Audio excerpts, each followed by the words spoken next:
Shalom, shalom. Shalom. Shalom, shalom. Shalom, Rav. Shavua Tov. Shavua Tov les Koulam. Allez, On va éteindre les microphones pour éviter d'entendre tous les petits commentaires, etc. Et l'allumer que en cas de questions, Todaraba. on est bon? Yofi. Alors, Boker Tov les Koulam, on revient dans notre étude, Shavua Tov, on revient dans notre étude donc de Mesilat Yesharim et nous sommes arrivés au chapitre 11. 11e chapitre de Mesilat Yesharim. En fait, non. En fait, si je ne m'abuse, nous étions à la fin du 10. Autant pour moi, on était à la fin du 10, voilà. Effectivement, je me souviens, on n'avait pas vraiment fini le 10. Alors, où est-ce qu'on était arrivé exactement? À Yehoshaphat, Asa et Ézéchias. Oui, exactement. Je le cherche. Où est-ce que c'était? C'est avant-dernier paragraphe. Alors, très bien. Yugamleni Hashem li ketzidki kavod yadai neged einai. C'est un passou. Alors, attendez voir. Où est-ce que c'était?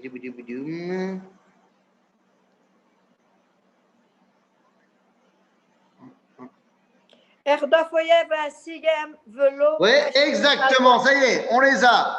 On est bon. Ouais, on est presque bon. Erdof Oivai Vasigem, Velo Ashuv, Ad Kalotam. Nachon. Alors, Veine. Alors, on est sûr qu'on est dans le bon. Remonte un petit peu. C'est peut-être pas le bon paragraphe. Hein. Si, c'est ça. Il y a autre truc. Attends, t'es où là? Là. C'est la différence entre ce que David a dit et non, mais plus bas. Voilà, on est d'accord. Eh oui, mais t'étais dans le 9. Non, remonte un petit peu. Voilà, c'est bon. Là, t'es bon. Là, c'est bon. V'amrou chachamim. Nahon. C'est ça? C'est bien. Ok? Oui. Donc, on est bon. Tout va bien. Donc, on parlait donc de cette midata nekiyut, juste avant que le Ramchal, dans le chapitre 11, nous donne des exemples concrets. Nekiyut, c'est donc dans netiyat alev, c'est dans ce qui se passe au plus profond de notre cœur. Et nous dit ici, le Ramchal, quelque chose de très intéressant. Il dit, Ve'amru chachamim zichronam livracha, dans le midrash de Echa Rabba, chez David ayan nizhar, hu menake et atzmo nikiyon gamour. Mikola Averota Elle. C'est-à-dire que David, il avait atteint la midata nekiyut. ועל כן היה הולך למלחמה בביטחון גמור. והיה מבקש ארדוף אויביי ואשיגם ולא אשוב עד כלותם. Ça, c'est ce qu'on peut voir donc dans Tehilim. Et ça veut dire que David, lui, quand il partait à la guerre, et il faut se rappeler que David, il a fait 18 guerres, eh bien, lorsque David il partait à la guerre, non seulement il poursuivait ses ennemis, mais il ne rentrait pas tant qu'il ne les avait pas explosés jusqu'à moelle. Mais ce n'est pas le cas d'autres rois qui étaient aussi tzadikim. C'est ce qu'on dit ici. Davar shelo sha'alu Yehoshaphat asa vechizkia. Alors, c'est qui ces rois-là? Eh bien, nous sommes dans les rois de Judée, évidemment, les rois de la dynastie de David. Et nous avons parmi ces rois un qui s'appelle Asa, Yehoshaphat et également Chizkiyahu. Mais on nous dit que ces rois-là étaient des tzadikim, mais pas autant que David. C'est pourquoi, lorsqu'on parle de Yehoshaphat, lui, il disait, bon, Ribono Shel Olam, moi, je suis prêt à poursuivre mes ennemis, mais je ne suis pas prêt à les tuer jusqu'au bout. C'est toi qui gères à la fin. Asa, lui, il était prêt à se battre contre ses ennemis, mais pas à les poursuivre ni à les tuer jusqu'au bout. Et Chizkiyahu, il n'a même pas pu se battre contre ses ennemis. Il a dit à Dieu, bon, moi, c'est toi qui fais tout le travail. Il nous dit le Ramchal, quand tu laisses entre les mains de Dieu de faire tout le travail, ce n'est pas une preuve de piété. C'est une preuve de khulsha. C'est une preuve de faiblesse. Puisque tu penses que toi, tu n'es pas au niveau, et donc tu demandes à Dieu de le faire. C'est pourquoi le Ramchal nous dit, dans cela, d'abord, shelo sha'alu Yehoshaphat asa vechizkiya, biglal shelo ayu nekiyim kol kach. Ce n'est pas une preuve de tzidkout que Chizkiyahu n'a pas voulu se battre contre Ashur et a dit à Dieu, c'est à toi de gérer. C'est au contraire une preuve de faiblesse. David, qui était au top niveau de la Nekiyut, eh bien lui, il ne lésignait pas sur les efforts pour détruire ses ennemis. Ok? וזהו מה שאמר הוא עצמו בתור דבריו, יגמלני השם כצדקי, כבור ידיי ישיב לי. ועוד ואמר עוד, וישב השם לי כצדקי, כבור ידיי לנגד עיניי. Toutes ces versets-là de Tehillim sont là pour nous expliquer que justement les mains de David sont en complète accord avec son cœur. והוא הבור והניקיון הזה שהזכרנו, ואז חזר ואמר, כי בך ארוץ גדוד באלוהי, אדלג שוב, ארדוף אויביי ואשיגם, ולא אשוב עד כלותם. והוא עצמו אמר עוד, מי יעלה בהר השם, ומי יקום במקום קודשו, נקי כפיים ובר לבב. C'est-à-dire que pour pouvoir monter au Harabaït, construire le Beth Amikdash, ce que Shlomo fera, eh bien, il fallait avoir la qualité de Nikion, Kapai ou Bar Levav. Ok? אמנם ודאי שהעמידה הזאת קשה, כי טבע האדם חלש וליבו מתפתה על נקלה. ומתיר הוא לעצמו דברים שיכול למצוא בהם הטעיה עצמית. ובוודאי שמי שהגיע למידה זו, הגיע לדרגה גבוהה מאוד, כי בפני מלחמה חזקה עמד וניצח. ועתה נבהר את פרטי המידה הזאת. Donc, je rappelle ici, avant qu'on rentre dans le chapitre 11, que la Nekiyut, c'est la fin de la première shlasha, de la première liste des 3 premières midot. Et lorsque tu as atteint midat à Nekiyut, ça y est, tu es devenu tzaddik. Zéou. À la fin de midat à Nekiyut, dès qu'on aura terminé midat à Nekiyut, alors ça va nous prendre encore un petit peu de temps, hein, évidemment, ne vous inquiétez pas, mais lorsqu'on arrive à la fin de midat à Nekiyut, c'est-à-dire quand on va commencer le chapitre 13, eh bien à ce moment-là, on nous dit, je cite simplement l'avenir, on l'avait déjà dit une fois, Aprishut, le chapitre 13, c'est la mida suivante, on nous dit Aprishut i trilat achassidut. En d'autres termes, eh bien, la midat à Nekiyut, une fois qu'on l'a atteint, qu'on est passé par Zeirut ve Zerizut, une fois qu'on est Zahir, Zariz et Naki, eh bien, on est tzaddik. Zéou. On a atteint le niveau du tzaddik. Et après, on continue à monter dans le niveau d'après, que le Ramchal nous a expliqué comme étant le chassid. Et ensuite, on arrivera au niveau du kadosh. Ok? Donc, la Nekiyut, c'est la dernière étape pour pouvoir être tzaddik. Ok? David? Ah, moi, je n'ai pas compris. David Améler, il était Naki. Alors, il avait la Midat Nekiyut. Alors, pourquoi il n'a pas pu faire le Beth Amikdash? Ah, très bonne question. Très bonne question. A priori, David, il nous dit qu'il faut avoir la Midat Nekiyut pour faire le Beth Amikdash. Il avait la Midat Nekiyut. D'accord? Donc, pourquoi est-ce que ce n'est pas lui qui a construit le Beth Amikdash? Tout d'abord, il n'y a pas vraiment marqué dans ce qu'il dit lui-même dans Tehillim qu'il va construire le Beth Amikdash. Il y a marqué Mi ya'ale be'ar Hashem ou mi yakum bimkom kodsho. Effectivement, David est monté be'ar Hashem et il a fait monter Aaron Abrit. Certes, il l'a mis dans une tente, pas dans le Beth Amikdash, mais il a quand même fait monter Mekom Kodsho c'est lui-même qui l'a fait. Donc, quelque part, il a, oui, réalisé cela. Maintenant, ça ne suffit pas de dire cela. Pourquoi est-ce qu'il n'a pas pu construire le Beth Amikdash, Mamash? Eh bien, il aurait dû. Mais d'ailleurs, même le prophète Nathan pensait que c'était bien que David le fasse.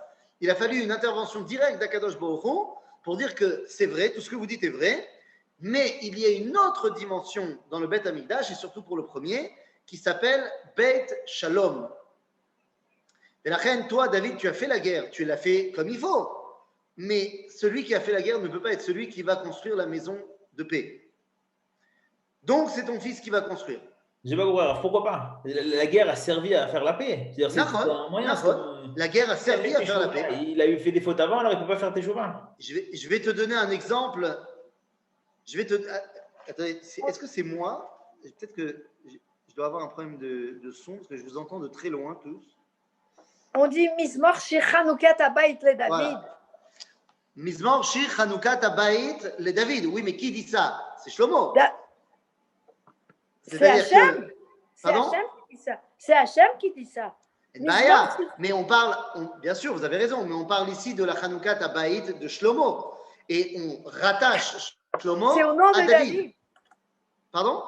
C'est au nom de David. Il n'y a rien, il n'y a pas à Je suis tout à fait d'accord. Vous avez raison. Mais concrètement, on parle de Mizmor Shir Chanoukat Habayit. Chanoukat Habayit, elle a été faite par Shlomo. Maintenant, pourquoi est-ce qu'on rappelle David? Parce que l'inauguration du Beth Amikdash, bon, ça c'est quand on arrivera à Sefer Melachim, mais l'inauguration, enfin nous on l'a fait ensemble, Anita. L'inauguration, et je me rappelle même que tu m'avais demandé de revenir là-dessus parce que j'avais oublié de le dire. Donc on l'a bien fait, que l'inauguration du Beth Amikdash a été fait concrètement par Shlomo, mais n'a pu être réalisée. C'est-à-dire que la Shrina n'est descendue que lorsque Shlomo a évoqué son père David. Donc oui, bien sûr que David mérite de construire le Beth Amikdash, il n'y a pas de problème. Mais David ne peut pas le construire, pas qu'il ne mérite pas, mais il ne peut pas. Pourquoi? Eh bien parce qu'il porte en lui les vestiges de la guerre. Prenons un exemple qui est directement tiré d'aujourd'hui, de Chayalet Tzahal. Tu prends des Chayalim qui ont vécu les combats, qui ont vécu la guerre, qui ont été dans les tunnels à Gaza, qui ont truc. Ils continuent à porter dans leur quotidien le traumatisme d'un ami mort, le traumatisme d'un ennemi tué, et ainsi de suite. Et donc, ce n'est pas que David ne mérite pas de construire le Beth Amikdash, mais David est un homme de guerre. Le fait que ce soit un homme de guerre qui construise le Beth Amikdash, eh bien, va donner une ambiance au Beth Amikdash. Et ça, c'est indépendant du fait qu'il mérite ou qu'il ne mérite pas. Il mérite, mais le fait est qu'il ne peut pas. Donc il faudrait que tout le monde ne fasse pas l'armée en fait. Il faudrait laisser une partie du peuple qu'on pourrait appeler par exemple les Haredim, afin qu'ils ne fassent pas la guerre et qu'ils restent dans le côté… Nekim. Ah non, alors là vous ne pouvez pas me dire Nekim, que justement, Rabotai, ne mélangez pas Nekim et faire la guerre ou pas faire la guerre. Puisque justement, Ramchal nous a bien mis en avant que David faisait la guerre, poursuivait ses ennemis et les tuait jusqu'à la fin, jusqu'à la moelle. Et c'est ça qui lui donnait la dimension de Naki, alors que les autres rois qui faisaient moins la guerre, eux étaient beaucoup moins Nekim. Donc ce n'est pas du tout de cela dont on parle. Je rappelle simplement que Shlomo, pourquoi il n'a pas fait la guerre, Shlomo? C'est pas parce qu'il a envoyé quelqu'un d'autre la faire. Il n'avait pas besoin de la faire. Parce qu'il n'y avait pas de guerre. Il n'y avait pas de guerre. Donc, ce n'est pas la même chose de dire je suis dans un monde où j'ai réussi à ce qu'il n'y ait plus de guerre. Donc, comme il n'y a plus de guerre, eh bien, je vais régler les relations que j'ai avec les autres nations par des accords de paix. Chez Shlomo, ça s'appelle des mariages. Et donc, je ne fais pas la guerre. Mais ce n'est pas que Shlomo, il a dit moi, je suis au Beth Midrash et j'envoie d'autres faire la guerre. C'est qu'il n'y avait pas de guerre à faire. Donc, moi aussi, je suis pour que personne n'aille à l'armée s'il n'y a pas besoin d'aller à l'armée. C'est peut-être aussi… De faire la guerre aussi. Est-ce qu'il y a pas… C'est peut-être aussi… Alors attendez, laissez Bernard, si vous voulez commencer, et après on laissera la parole à Mme Fergan. C'est peut-être aussi le problème des banim et des avot. Les banim réalisent ce que les avot, la promesse des avot. Et ça s'est toujours passé comme ça. Vous avez tout à fait raison, mais David, c'est déjà la génération des banim. Oui, mais là, il devient Av pour le Beth Amikdash, et c'est son fils qui réalise. Oui et non. J'aimerais bien être d'accord avec vous, mais je ne peux pas, parce que c'est quand même David lui-même qui va construire les plans du Beth Amikdash. Il a avec tout Shmuel préparé. Hanavi. Donc il y a quand même une néguia de David dans le Beth Amikdash. C'est pour ça que je ne voudrais pas l'appeler Av au niveau du Beth Amikdash, parce qu'il a quand même un petit peu participé. Non, il a mis toute la structure. La structure, les Il plans. a mis tous les matériaux. Donc il a quand même participé. C'est la promesse. Mais Ok. n'est-ce pas ce que font les pères, justement? Pardon? N'est-ce pas ce que font les pères, justement? De quoi? De réaliser? Quand on élève un enfant, on crée la structure, on essaie en tout cas. Oui, non, mais attention, la notion de père et d'enfant ici n'a rien à voir avec une notion biologique de papa et enfant. Non, mais c'est par rapport à Les ce que pères, vous- dans la tradition d'Israël, sont le peuple juif qui vit pour une promesse qui ne sera pas réalisée de leur vivant. Oui, Alors que les banim réalisent. Je dis que David fait partie de la génération qui commence déjà à réaliser. d'accord. Donc c'est pour ça que j'ai du mal à l'appeler Av. Il est Mais déjà Ben. Mm. Ok? Quoi qu'il en soit, eh bien donc non, désolé, ceux qui aujourd'hui ne vont pas à l'armée alors qu'on en a toujours besoin, eh bien ne s'inscrivent pas dans la lignée de Shlomo. D'ailleurs, je te ferai remarquer que même si Shlomo n'a pas fait de guerre, il avait quand même une armée. Non. Ok? Grande armée. Top. Alors allons-y maintenant. Nous revenons donc dans chapitre 11. C'est un long chapitre. D'accord? Oh là C'est là. un très long chapitre. Je ne sais plus si c'est le plus long ou pas le plus long, mais c'est un long chapitre, donc on ne va pas y arriver en une fois. C'est un Le livre. Ramchal donne beaucoup d'exemples.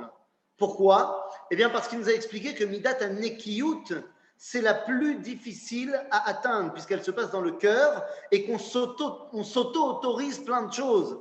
C'est notre tendance. Ok? Comme est venu me demander ce Shabbat dans ma communauté, un jeune de ma communauté, en fait, il m'avait appelé mercredi en me disant, je ne sais pas comment il faut faire. Alors, il est marié depuis quelques mois seulement. Il me dit voilà, ma femme, elle a vu des saignements, qu'est-ce qu'on fait, machin, nanana. Alors, j'ai commencé à lui poser des questions. Et je lui dis où est-ce qu'elle a vu le saignement? Elle m'a dit non, aux toilettes, machin. Bon, alors, qu'est-ce qu'on fait? Je dis mais c'est censé être le moment de ses règles. Elle me dit non, elle se dit non, normalement elle prend la pilule, mais on n'est qu'en moitié de boîte, c'est pas normal, machin. J'ai dit, bon, regarde, Dara Rishon, elle a vu quoi? Elle se rappelle, elle a dit, non, elle n'a pas vraiment bien vu, mais elle a vu un peu de rouge, rougeâtre dans le papier toilette. Alors, je lui ai dit, le papier toilette, il était blanc. Elle dit, non, il était orange. Je lui ai dit, bon, alors, regarde, pour l'instant, Zéod Lo Assour, dis-lui de ne pas être avec des sous-vêtements tout blancs. Et Bezrat Hashem. Shabbat, il arrive à la choule. Je lui dis, alors, comment ça s'est passé? Il me dit non, là, ça a continué et elle avait tous les signes des règles, le mal au ventre, machin. Je dis bon, c'est les règles. Il dit, mais vous êtes sûr qu'il n'y a pas moyen de permettre? Je dis non, il n'y a pas moyen de permettre. Là pour le coup. Non, mais pourquoi, je lui ai dit, mais pourtant, je t'avais dit qu'elle prenne rendez-vous chez sa gynéco. Elle me dit, ouais, mais elle avait rendez-vous, mais elle arrivait en retard. Et donc, résultat des courses, il ne l'a pas prise, machin. Bon, ben, t'aimerais bien pouvoir permettre. Mais tout n'est pas permissible. Et de mal à assot. Donc, Midat HaNekiyut, c'est très compliqué. Et le Ramchal va nous dire qu'il y a 3 domaines dans lesquels on tombe dans Midat HaNekiyut. Alors, allons-y. Bepirte Midat HaNekiyut. Ok, c'est parti. Pirte Midat HaNekiyut הם רבים מאוד. ומספרם כמספרם כל הפרטים שבכל 300. Attends, parce que faut que je décale ça. Ah, non. Voilà. שבכל 365 מצוות לא תעשה. Et oui, la nekiyut, on a dit, c'est à partir des mitzvot lo ta'aseh. Ce n'est pas les mitzvot assez. Vous avez compris? Puisque les mitzvot assez, il ne s'agit pas d'un nekiyut, c'est permis, donc il faut le faire. Donc c'est zrizout. Il y a 365 mitzvot lo ta'aseh. Donc il nous dit le Ramchal, il y a autant de critères et de pratim de midata nekiyut que de mitzvot lotaase. D'accord? כי על עניין המידה כבר כתבתי, שהוא להיות נקי מכל ענפי העבירות, ואולם אף על פי שבכל העבירות משתדל היצר הרע להחטיא את האדם, dit Ramchal, le יצר הרע il essaie de nous faire tomber dans toutes les midot, dans toutes les עבירות, סליחה, dans les 365 עבירות לא תעשה, יש מהם שהטבע חומד אותם יותר. C'est-à-dire qu'il y a quand même des avérotes plus attirantes que d'autres. La vérité, c'est qu'il y a plein d'avérotes que la majorité des gens, c'est-à-dire ça ne va pas être très compliqué de ne pas tomber dedans. C'est-à-dire quand on te dit l'otir tsar, la majorité des gens, ils ne sont pas vraiment motivés par le meurtre. Donc ce n'est pas tellement difficile. Mais il nous dit le Ramchal, il y a des averot où teva adam chomed baem. Ok? chomed otam yoter baem, ou maré la adam yoter eterim. Asher al ken yitztarech baem האדם yeter חיזוק כדי לנצח את יצרו ולהינקות מן החטא. וכן אמרו חכמים זיכרונם לברכה dans le traité de Makot, c'est quoi ces domaines dans lesquels on est tenté beaucoup plus que d'autres de tomber? גזל ועריות, נפשו של אדם מתהווה להן ומחמדתם. Il y en a un troisième, et ça on verra plus tard le troisième. Mais donc ici on a mis en avant les deux premières grandes catégories dans lesquelles l'homme il a vraiment envie de tomber. Teva Adam chomed et advarim haelu meod. C'est quoi? Gezel ve'arayot.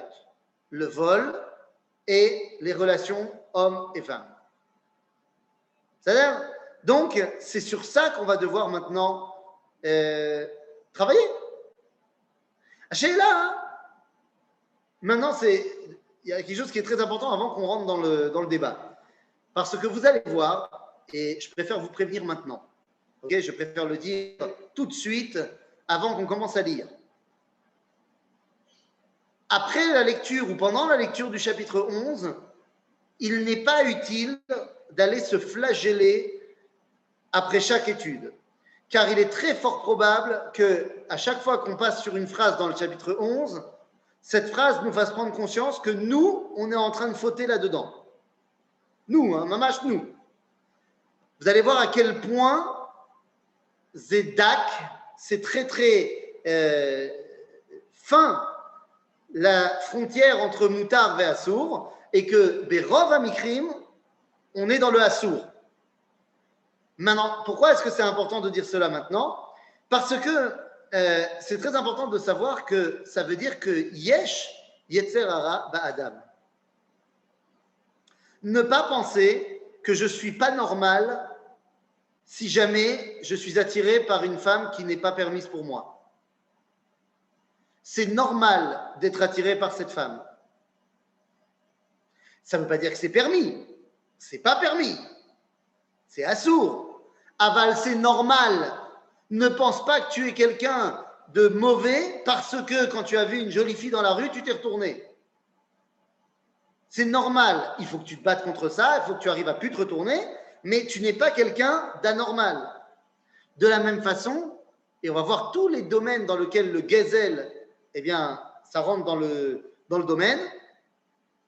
Quand on va se dire, mais attends, mais moi je suis dedans, tu n'es pas quelqu'un d'anormal, tu es quelqu'un qui doit travailler, mais c'est normal. Donc Ramchal nous dit, ne t'inquiète pas, tu ne dois pas culpabiliser d'être comme tu es un être humain et c'est comme ça que Dieu t'a créé. Maintenant, il faut travailler. Vous savez d'ailleurs? Maintenant, je dis ça pour ce qu'on est en train d'étudier, mais c'est vrai pour tout. Quand quelqu'un il a un Yetzer Hara pour quelque chose, même si ça ne fait pas partie de la liste là qu'on est en train d'étudier, qu'il ne vienne pas à penser qu'il est quelqu'un de mouzard et que... Non, on a tous du Yetzer Hara, certains pour du chocolat, certains pour des films pas très cachers et d'autres pour des relations homosexuelles, ça peut arriver aussi. On a tous du Yetzer Hara. Hachéla, ce n'est pas de dire comment je peux faire pour ne plus avoir de Yetzer Hara, mais c'est comment je peux faire pour ne pas me laisser tomber avec mon Yetzer Hara. Ok? Alors venez, maintenant on rentre dans le vif du sujet. Ve'achel, אנחנו רואים, וכן אנחנו רואים שאף על פי שרוב בני האדם אינם גנבים בגלוי. La majorité des gens, ce n'est pas des voleurs. Stam, qui vont dans un magasin, ils prennent et ils s'en vont. Non. דהיינו שישלחו ממש יד בממון חבריהם לקחתו עליהם. אף על פי כן, c'est nous dit le Ramchal, c'est ברור, la majorité des gens, ce n'est pas des gens qui viennent voler. אף על פי כן, רוב בני האדם תואמים טעם גנבה במסעם ובמתנם, במה שמורים לעצמם היתר להשתכר איש בהפסדו של חברו, באומרם להרוויח שאני, בשביל להשתכר זה שונה. Et voilà, il a commencé là, il a commencé à mettre les pieds dans le plat, là c'est parti. Non, bien sûr que la majorité des gens, ce n'est pas des voleurs. Mais la majorité des gens, ils commencent à goûter le goût du vol quand ils font du business. On fait tous du business. D'accord ? On fait tous du business. Quel que soit le travail dans lequel on travaille, on a travaillé, on va travailler, tout ce que vous voulez. On te dit, quand on fait massa ou matan, c'est-à-dire ce que nous on appellerait aujourd'hui business, eh bien, c'est très facile de l'itom tam geneva. Prenons un exemple. Il y a, je ne sais pas moi, un objet qui est estimé à la vente à 100 shekels. Maintenant, il se trouve que je sais qu'il y a deux personnes qui veulent énormément cet objet-là.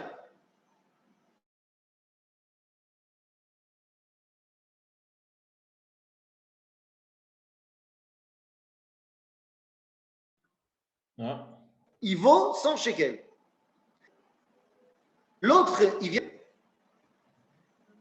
Et le troisième, il vient et dit, bon, finalement, ok, moi je le veux tellement, je suis prêt à t'en donner 200 shekels. Et les enchères montent. Les amis, c'est assourd de le vendre 101 shekels. S'il vaut 100 shekels, il faut le vendre 100 shekels. Après, qu'est-ce qui détermine combien est la valeur d'un objet? Ça dépend de chaque objet, évidemment. Pareil, quand tu viens faire, je ne sais pas moi, une intervention, que tu payes quelqu'un pour te faire une conférence. Combien est-ce que tu vas le payer? Ça dépend. Ça dépend de si la personne, elle va travailler énormément pour préparer cette conférence et donc il y a tout un temps de préparation. Est-ce que la personne, eh bien, elle est plus compétente que d'autres? Donc, la valeur des choses, elle peut varier, évidemment. Mais une fois que la valeur, elle est plus ou moins établie, eh bien, celui qui demande plus cher, c'est assourd. Oui, mais justement, la Torah, elle ne marche pas avec la loi du marché. C'est pas comme ça. La loi du marché, ça ne veut pas dire qu'elle est bonne. C'est pas parce que c'est l'offre et la demande. Mais non. Non, c'est assourd. Ce qui se passe dans le monde de, comment ça s'appelle, du Nadlan, de l'immobilier en Israël, particulièrement à Jérusalem ou à Tel Aviv, c'est Issour Gamour. Ok, c'est Mamash Issour Gamour, parce que les promoteurs, les gens savent que, eh bien, il y a certains chutznikim qui sont prêts à payer énormément d'argent parce qu'ils veulent un appartement à Jérusalem, même s'ils ne vont pas venir y habiter. Eh bien, donc, ça permet aux promoteurs de monter les prix. Et parce qu'ils savent qu'il y a quelqu'un qui va acheter, donc pourquoi se priver? Eh bien, pourquoi se priver? Non. Il y a un appartement qui a une valeur. Et la valeur, elle ne doit pas être déterminée que par des minorités qui sont prêts à donner énormément d'argent parce que pour eux, l'argent n'est pas très important. Donc, évidemment, je ne suis pas en train de te dire qu'il faut mettre tous les appartements au même prix partout. Parce qu'effectivement, il y a des quartiers qui sont plus prisés que d'autres, il y a des nouveaux immeubles qui sont qui sont mieux que d'anciens immeubles, et ainsi de suite. Donc, évidemment qu'il y a des lois qui devraient régir le marché. Le fait qu'aujourd'hui, la loi du marché, de l'offre et de la demande fait qu'il n'y a pas de contrôle et que n'importe qui peut faire n'importe quel prix du moment que l'autre il est prêt à acheter, il faut savoir que ça, c'est pas Alpi à Halakha. Alors, vous savez, on n'est pas dupe, hein, l'État d'Israël, il n'est pas géré Alpi à Halakha, mais il faut le savoir. C'est complètement opposé à la loi économique de l'offre et de la demande. Le prix est déterminé par la rareté. C'est nachon que la rareté a quelque chose à jouer là-dedans. Bien sûr, vous avez tout à fait raison. La rareté est un des facteurs qui va donner la valeur à un objet. Bien sûr. Mais là, il ne s'agit pas forcément de rareté. Quand j'ai pris l'exemple volontairement du Nadlan, de l'immobilier en Israël et dans certains endroits particuliers d'Israël, le truc, ce n'est pas la rareté. Le truc, c'est que certains sont prêts à donner beaucoup d'argent parce qu'ils veulent habiter là-bas. Ça s'appelle une valeur sentimentale. Tous les appartements qui vont être construits là-bas vont être amenés à ce standard-là de prix. Ce n'est pas qu'il n'y en a pas. C'est qu'on sait, Milechatrila, que vu qu'il y a des gens qui sont prêts à acheter à ce prix-là, alors on va monter. Ce qui n'est pas forcément la valeur de l'appartement. Alors, la valeur sentimentale ne compte pas? La valeur sentimentale d'un objet, tu parles? C'est ça, parce que selon les personnes qui sont en roule, elle vaut tant, alors qu'une personne qui vient à Jérusalem, elle vaut moins. Mais la valeur de le bien est la même. Vous voyez ce que je veux dire? La valeur d'un objet, c'est une valeur concrète. On parle ici de business, on ne parle pas de sentiment. Acheter à Jérusalem, c'est sentimental, plus que business. Dis ça à un jeune couple israélien qui habite à Jérusalem et qui veut avoir une maison. Non, on est d'accord que c'est dommage pour celui qui habite à Jérusalem et qui n'a pas l'argent. Mais la valeur reste la même par rapport à celui qui habite en roule et qui dit ça vaut ça. Oui, donc, mais c'est c'est pas la valeur d'une maison. La valeur d'une maison, elle est donnée par la solidité, la beauté, et ce que tu veux. Le fait que moi, je suis tellement sensible à acheter une maison à Jérusalem, je suis prêt à la payer des millions. Le fait que toi, tu sois prêt à la payer des millions, c'est une chose. Ça ne veut pas dire que le vendeur, il a le droit de le vendre à des millions. Non, mais il y a aussi le fait que Jérusalem, il n'y en a qu'une dans le monde. Donc, c'est rare. On ne peut pas donner un appartement à un prix normal, entre guillemets, pour tout le monde. Il n'y aurait pas assez d'appartements. D'abord, tout le monde ne veut pas vivre à Jérusalem. Exactement. C'est la première chose. Deuxièmement, alors comment ça se fait que Jérusalem, il n'y en a qu'une dans le monde, mais qu'à Kiryat Yovel, c'est beaucoup plus abordable qu'à Rechavia? Quoi? Kiryat Yovel, c'est moins Jérusalem que Rechavia? Il n'y a pas le tramway. Non, Bémet. Ok, on va pas faire tout le cours sur le Nadlan, mais il faut savoir que quand on fait du business, il y a une valeur aux choses et tu ne peux pas demander plus que ce qui est normalement la valeur, même si l'autre en face, c'est pas dit de le voler, tu l'obliges pas, tu ne lui mets pas un couteau sous la gorge. Il est prêt à payer. Azma, si c'est pas ce que ça vaut, tu n'as pas le droit de lui vendre plus. Nekuda. Rav, si je peux me permettre juste un éclairage sur la valeur Valéo, sur son étymologie, qui en l'occurrence là vient de la langue latine, et qui renvoie à l'idée de Valéo, c'est-à-dire permettre à quelqu'un de rester en bonne santé. Donc, quand on crée un bien qui a une certaine valeur, que ce soit une entreprise qui crée des biens qui ont de la valeur, que ce soit une personne qui crée un bien qui a de la valeur, quand un bien est investi par quelqu'un d'autre d'une certaine valeur, ça veut dire que ce bien rentre dans une sorte de circuit d'échange et la personne à qui ce bien est destiné ou qui veut l'approprier ou qui veut l'avoir, pour cette personne-là, ce bien contribue à maintenir la bonne santé. Alors, la bonne santé, ici, c'est très large. Si c'est l'entreprise, c'est la santé, sur tous les aspects de l'entreprise, financière, sociale, sociétale.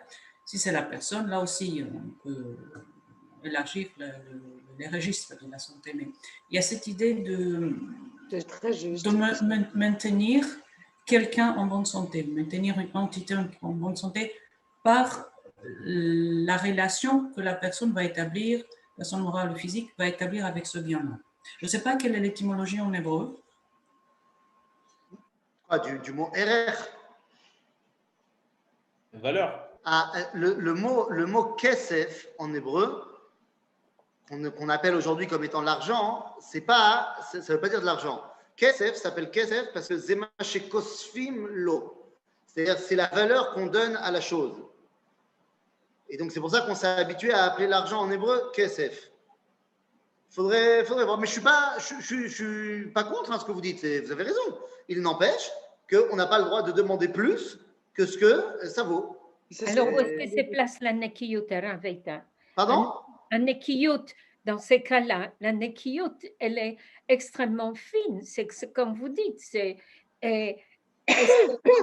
on a investi les terrains, la construction, tout ce que j'ai mis dedans, et c'est où se place la nekiyut de vendre ou d'acheter quelque chose quand le chouk il est paroua complètement. C'est caché, Je dis pas qu'aujourd'hui c'est facile de vivre à ce niveau-là de manière naki, parce qu'on est tellement submergé de business qui est pas naki que c'est caché. Mais le Ramchal il te dit, toi tu veux être naki, Le Rav Eitan. Oui. En fait, je pense que quand on achète, disons que la personne, elle vend le bien parce qu'il y a une forte demande. Et aussi parce que, comme dit Félicia, le marché est très haut. En fait, si elle le vend moins cher, disons le prix des matériaux et du travail, plus, j'en sais rien, moi, 30%, 50% n'a pas d'importance. Et après, qu'elle veut acheter un appartement, eh ben, elle a perdu son pouvoir d'achat parce que le marché est très haut. Donc, vous avez raison, vous avez tout à fait raison. Vous ne pouvez pas la léser pour des raisons morales. Vous avez d'abord, vous avez raison, et malheureusement, vous avez dit la dernière phrase dans laquelle je ne suis pas d'accord avec vous. C'est-à-dire, vous avez raison qu'on ne peut pas s'auto-mettre en danger. Il faut vivre avec l'endroit dans lequel on est. Si je vends une maison parce que je veux en acheter une autre, il est évident que je dois être en accord avec la réalité. Si je vais vendre ma maison, j'ai fait mes calculs, je sais que si je la vends telle somme, je pourrais acheter une autre maison telle somme. Si je la vends à une autre somme, je vais me retrouver sans rien. Donc, évidemment. Mais est-ce que de là, disons, prenons un exemple, que ma maison, elle vaut 1000 shekels, d'accord?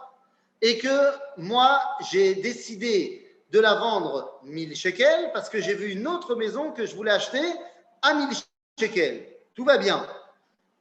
Je la vends, j'en achète une autre, je suis content.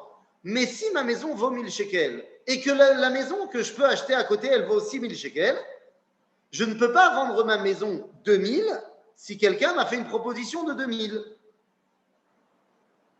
Donc évidemment que je vous dis pas, il faut vendre à perte.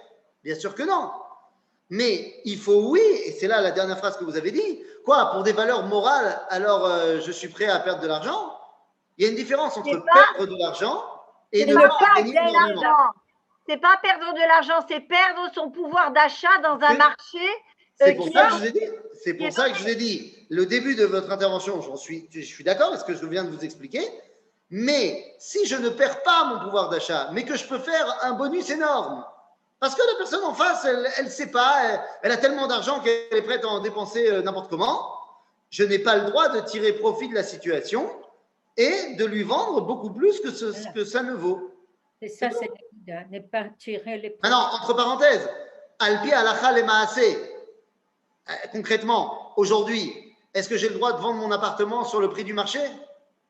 Tchouva, oui, parce que c'est le prix du marché. C'est-à-dire que même si ce n'est pas forcément vrai, aujourd'hui, eh bien, un appartement à tel endroit, il vaut telle somme. Exactement. Donc, c'est ça le prix, la valeur de l'endroit. Nbaya. Mais là où je vais dire, ok, donc le marché, il a dit que, je sais pas moi, hein, on va dire qu'un 4 pièces à Rechavia, ça coûte, je sais pas, 3 millions de shekels. 1 million de dollars. Combien 1 million de dollars. 3 millions de dollars. C'est-à-dire, à ce cas, 4 millions de shekels, c'est-à-dire, donc si c'est ça que ça vaut, s'il y a un Américain qui vient et qui me fait une proposition de 5 millions de shekels, je ne peux pas lui vendre. Mais il est évident que je ne vais pas lui vendre à 3 millions non plus. D'accord? Alors, mais vous allez voir que c'est dans plein de domaines que Ta'am Geneva, eh bien, ça rentre. Alors, venez, on revient dans notre texte. Une minute. Oui, oui. Le prix est le prix. On ne peut pas être sujet à la subjectivité. Voilà ce que je comprends de tout ça. Que ce soit les appartements ou n'importe quoi dans la vie. Ni le sentimental, ni le machin. Il y a plein de choses qui vont fixer le prix. Plein de choses. Peut-être que parmi ces choses-là, il y a la subjectivité. Peut-être. Non, mais une fois que c'est fixé. Sa propre subjectivité, j'ai dit. C'est pas parce que vous pensez que ça a une plus grande valeur que évidemment. vous demandez plus. C'est ça, mais c'est ce que je voulais dire. Bien sûr. Ok? Alors venez, on revient dans le texte. Ve'ulam. Lavim. Pardon?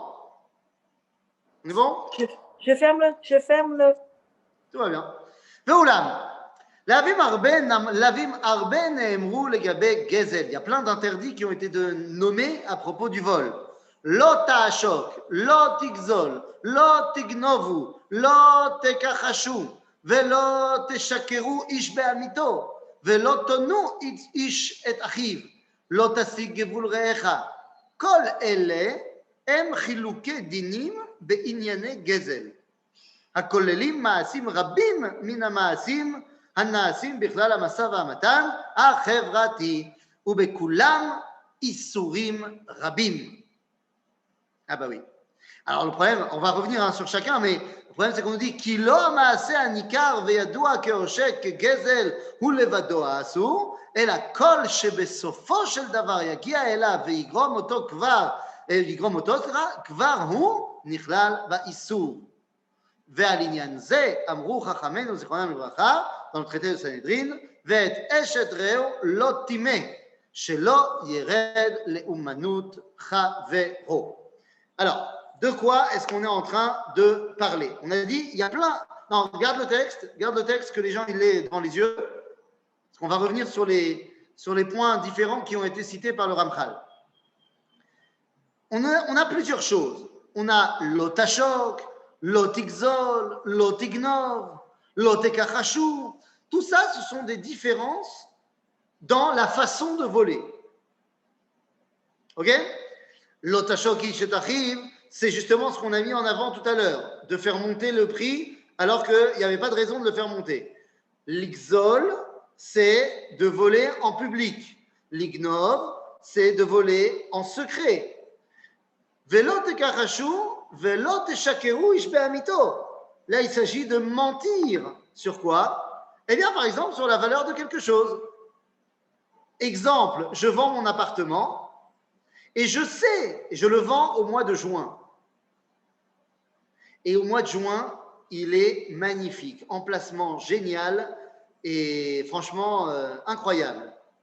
Mais je sais très bien que lorsqu'arrive le mois d'octobre et qu'il commence à pleuvoir, il y a une fuite dans le toit et la fuite, elle arrive dans la soupe.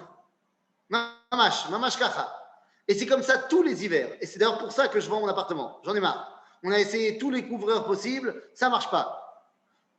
J'exagère peut-être un peu avec la fuite, mais combien d'appartements en Israël ont de la rétivoute, l'infiltration, que tu ne vois pas en été et que tout d'un coup tu arrives en hiver et c'est ribon kol haolamim. Maintenant, tu ne le dis pas. Alors, merde, j'ai rien fait, hein, j'ai juste pas dit. Zelot et shakaru. Tu n'as pas le droit de faire ça, c'est du vol. C'est du vol parce que ça coûtera moins cher de savoir si ton appartement il est tout le temps attaqué par les eaux. Il vaudra moins cher que s'il n'est pas. Donc, tout ça, ce sont des dakouyot dans l'histoire de voler. Et ça, nous dit le Ramchal, dans le business que les gens font les uns avec les autres, eh bien, il y en a tout le temps, il y en a partout. Par exemple, quand on va te dire Lotasig gevul re'echa. Mazé lotasig gevul re'echa. D'après la halakha, voilà, c'est j'avais ma limite et j'ai bougé ma limite de 2 cm. C'est rien, il ne va même pas le voir. D'accord, il ne va pas le voir. Il le verra que dans 3 mois, quand il y aura déjà 2 mètres qui auront bougé.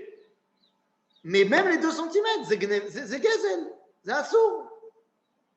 Et donc le Ramchal va terminer son premier exemple en disant Shelo yered leumanut chavero. Et ça aussi, mazé shelo yered leumanut chavero. C'est baya. Mazé asipur azé. Qu'est-ce que ça veut dire shelo yered leumanut chavero? Je ne comprends pas la connexion entre tu n'auras rien à faire avec la femme de ton voisin et puis ce passouk là. Exactement. C'est quoi? Pourquoi je ne vois est-ce pas que la connexion. C'est quoi aller prendre la femme de son prochain? Elle n'est pas à toi, cette femme. Elle n'est pas à toi, cette femme. Elle est à son prochain. Donc, oui, quand tu as pris la femme de ton prochain, tu es rentré dans son monde. Tu as pris sa place, en fait. Eh bien, Lola Redet Leumanut Ravero, c'est quelqu'un qui est en train de prendre la place de son prochain dans le business. Waouh! Tu lui voles sa femme, carrément. Je lui vole sa femme, je lui vole son business. C'est ça. Je pense qu'au niveau de la halakha, il y a quelque part des vrais problèmes quand tu vois des énormes supermarchés s'installer dans des quartiers et du jour au lendemain, les personnes qui avaient le primeur, le mec qui vendait de l'épicerie, machin, et ben tout d'un coup sont obligés de mettre la clé sous la porte parce que arrive le mastodonte de l'hypermarché qui vient et c'est Yarad Leomanut Ravero, c'est Gezel, la méadrine. Et donc tout ça, ce sont des choses très très très dac, c'est très fin. Alors continue le Ramchal en disant Rabbi Yehuda, c'est-à-dire Rabbi Yehuda aya oser le mocher bachanut,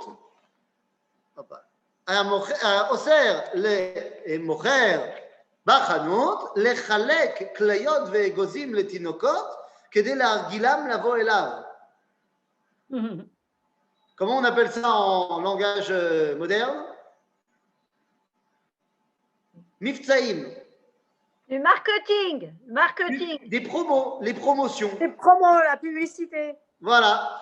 Tu achètes chez moi un paquet de lessive et tu reçois en plus un jouet pour les enfants.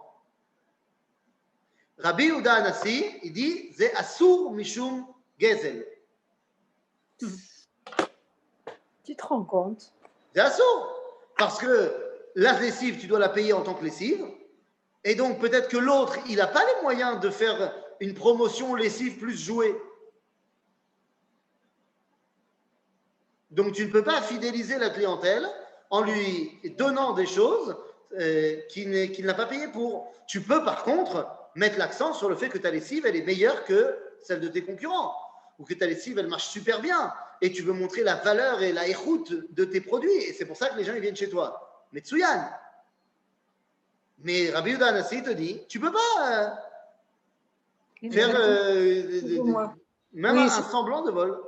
Je trouvais que c'était très intéressant ce que disait, je ne me souviens plus le prénom, la valeur Valéo qui permet d'être en bonne santé. Parce qu'en effet, si on respecte toujours la place de l'autre et que chacun est à sa juste place, les choses sont en ordre, ça se met en ordre et donc on est tous en bonne santé. Amen. Vous avez raison. C'est l'idéal qui est prôné ici par le Ramchal. Maintenant, vous dites, oui, il faudrait changer toute la structure économique dans ce monde, machin. Il est très probable qu'on a beaucoup de choses à changer. C'est évident. Le libre-échange et la mondialisation en outrance a amené aussi énormément de lots de problématiques. Je vous rappelle que l'économie mondiale, elle n'est pas gérée par la Torah. Ramchal nous apprend que nous, à notre niveau, on doit être des gens bien. זה העניין, אין מה לעשות. Donc, רבי יהודה היה אוסר למוכר בחנות לחלק כליות ואגוזים לתינוקות כדי שלהרגילם לבוא אליו. ולא התירו זאת חכמים, אלא מפני שגם חברו יכול לעשות כך.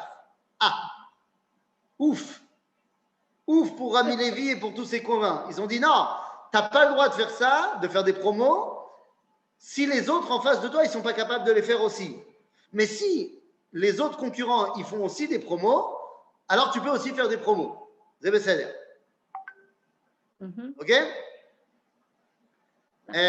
ואמרו חכמים זיכרונם לברכה, dans le traité de Baba Batra, קשה גזל אדיוט, זאת אומרת גזל של האדם, יותר מגזל גבוה, מגזל של הקדש. C'est plus grave de voler ce qui appartient à mon prochain que de voler ce qui appartient à la synagogue.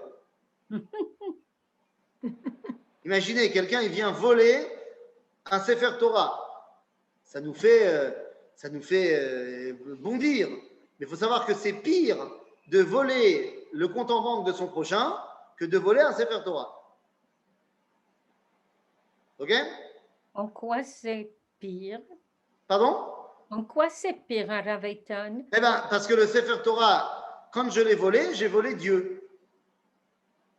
Oui. Dieu, il s'arrangera avec moi. Et moi, je Et devais accessoirement, là, Il y a Keila. quelqu'un qui a payé pour ce Sefer Torah et qui a mis chez Higdish. Non, encore une fois, j'ai pris l'exemple du Sefer Torah pour traduire le mot Hekdesh, qui est marqué ici dans le Talmud. Le mot Hekdesh, c'est quand quelqu'un il a acheté quelque chose et c'est plus à lui, il l'a donné complètement au Hekdesh, c'est-à-dire à l'époque au Beth Amikdash ou alors dans la synagogue. Il y a par exemple énormément de terrains comme ça à Tel Aviv. Il n'y en a pas à Jérusalem, pour le bonheur de tout le monde ou pas. Mais à Tel Aviv, il y a plein de terrains qui sont des terrains qui appartiennent au Hekdesh. C'est-à-dire que ce sont des terrains qui appartenaient à des gens qui en général n'avaient pas d'enfants ou pas de petits-enfants et qui n'avaient pas de successeurs ou quoi que ce soit.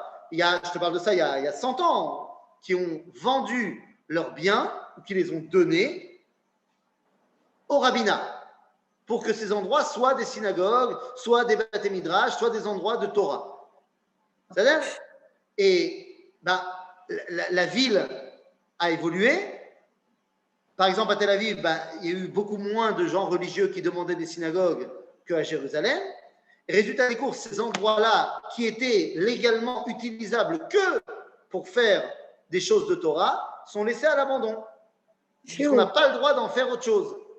Mais qu'il n'y a pas de demande d'en faire des synagogues, alors ça reste à l'abandon, jusqu'à ce qu'il y ait quelqu'un qui propose un projet de construire une synagogue. Par exemple, mon grand ami, le Rav Avraham Lemel, à Tel Aviv, eh bien, la synagogue qu'il a mis en place sur la rue Kalisher, c'est un bâtiment extraordinaire, une synagogue magnifique, et qui est complètement basée sur un terrain de Hekdesh. Ce qui fait qu'ils n'ont même pas de loyer à payer pratiquement sur l'endroit de la synagogue, parce qu'elle est faite pour ça. Elle a été donnée pour ça. Maintenant, elle n'appartient plus à celui qui l'a donnée.